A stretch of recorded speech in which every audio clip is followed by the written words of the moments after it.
মেঘাই হবে এবার দেবলীনার পাঠানো তুরুপের তাস। হ্যাঁ বন্ধুরা, ভিডিওটা লাইক দিয়ে দেখতে থাকুন। যে মুহূর্তে কিনা দুলাল এক পর্যায়ে হার মেনে যখন কিনা দেবলীনার সঙ্গে হাজতবন্দি হয়ে যায়, ঠিক সেই মুহূর্তে দেবলীনা বলতে থাকে যে যত ইচ্ছে উড়ে নাও ইন্দ্রাণী গাঙ্গুলি, কিন্তু শেষ অবধি তো জিত আমারই হবে, তোমারই পরাজিত তো হতে হবে তোমাকে, কারণ তুমি তো কোনো মতেই আমার নাগাল পাবে না। কারণ আমি জেলে থেকেও যে তুরুপের তাসকে আমি তোমার বাড়িতে ঢুকিয়েছি, সেই তুরুপের তাসকে ধরে ওঠার আগেই তোমার গোটা গাঙ্গুলি পরিবারকে ধ্বংসস্তূপে পরিণত করে দিবে, এবং সেই ব্যক্তিটাকে সেটা তোমাদের জানতে জানতে অনেকটা দেরি হয়ে যাবে। ঠিক সেই মুহূর্তে যখন কিনা মেঘাকে এক দেখায় পছন্দ হয়ে যায় ইন্দ্রাণী গাঙ্গুলির, এবং ঠিক সেই মুহূর্তে ইন্দ্রাণী গাঙ্গুলি যখন বলতে থাকে যে আমি এত খুব একটা বেশি কিছু জানতে চাই না রাজ, আমার একটাই কথা, যদি আয়ুষের সঙ্গে মতে মিলে যায় এবং আয়ুষের যদি মেঘাকে জীবনসঙ্গী করতে কোনো রকম কোনো আপত্তি না থাকে, তাহলে আমি বলবো যে আমি যত শীঘ্রই সম্ভব মেঘার অনুমতি নিয়ে আমি ওদের 4 হাত এক করে দিতে চাই। কারণ মেঘা নামক এই মেয়েটা যেমন শিক্ষাগত যোগ্যতা, তেমন ওর স্ট্যান্ডার্ড,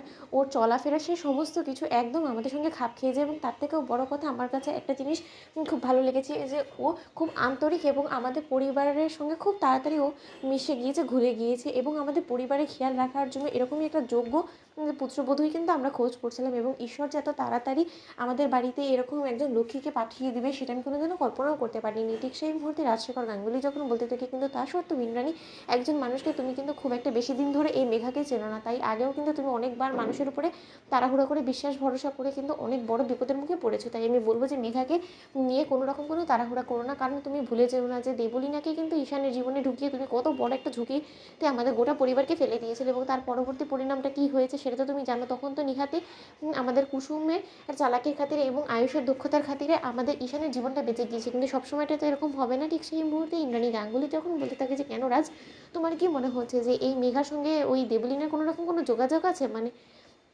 মেঘাকে এবারে বউ করতে কি তোমার কোনো রকম কোনো আপত্তি আছে? অন্যদিকে পেছনে দাঁড়িয়ে যখন কিনা কুসুম এই সমস্ত কথা শুনে ফেলে, ঠিক সেই মুহূর্তেই কুসুম চোখ জল জল করতে থাকে এবং কুসুম বলতে থাকে মনে মনে যে না, ছোটো সাহেব যদি মেঘাকে জীবনসঙ্গী করতে রাজি হয়ে থাকে, তাহলে আমি আর কোনো রকম কোনো আপত্তি করবো না। সত্যিই তো ছোটো সাহেবের অজান্তে আমি তাকে আমার স্বামী হিসেবে মনে প্রাণে গ্রহণ করে নিয়েছি, সেটা যেমন বাস্তব, ঠিক তেমনি আমি যে ছোটো সাহেবের একদমই অযোগ্য সেটা তো আমাকে মেনে নিতে হবে। কারণ ছোটো সাহেবের সঙ্গে একমাত্র মেঘাদের মতন মেয়েই চলাফেরা করতে পারবে, আমার পক্ষে তো সেরকম তালে তাল মিলিয়ে চলাটা একদমই সম্ভব হবে না। ঠিক সেই মুহূর্তে ইন্দ্রাণী গাঙ্গুলি বলতে থাকে যে রাজ, তুমি যে জিনিসটা সন্দেহ করছো, ভয় পাচ্ছ, সেটা নিয়ে আমি বেশ সজাগ আছি, কিন্তু তাই বলে আমি তোমাকে বলছি যে এবারের মানুষ চিন্তা আমার কোনো রকম কোনো ভুল হবে না, এবং মেঘা নামক মেয়েটাই আমাদের জন্য যোগ্য হয়ে উঠবে, তুমি সেটা দেখে নাও। এবং আয়ুষ নিজের মুখে সেটা স্বীকার করবে, তোমার ছেলে স্বীকার করলে তো তোমার এতে কোনো রকম কোনো অসম্মতি থাকবে না। তাহলে বরঞ্চ আমরা আয়ুষের মুখ থেকে শোনার জন্য অপেক্ষায় রইলাম। তুমি দেখো, আয়ুষ খুব শীঘ্রই ওকে বিয়ের কথা বলবে। তো বন্ধুরা, লাইক এবং শেয়ার করে সাবস্ক্রাইব করতে ভুলো না।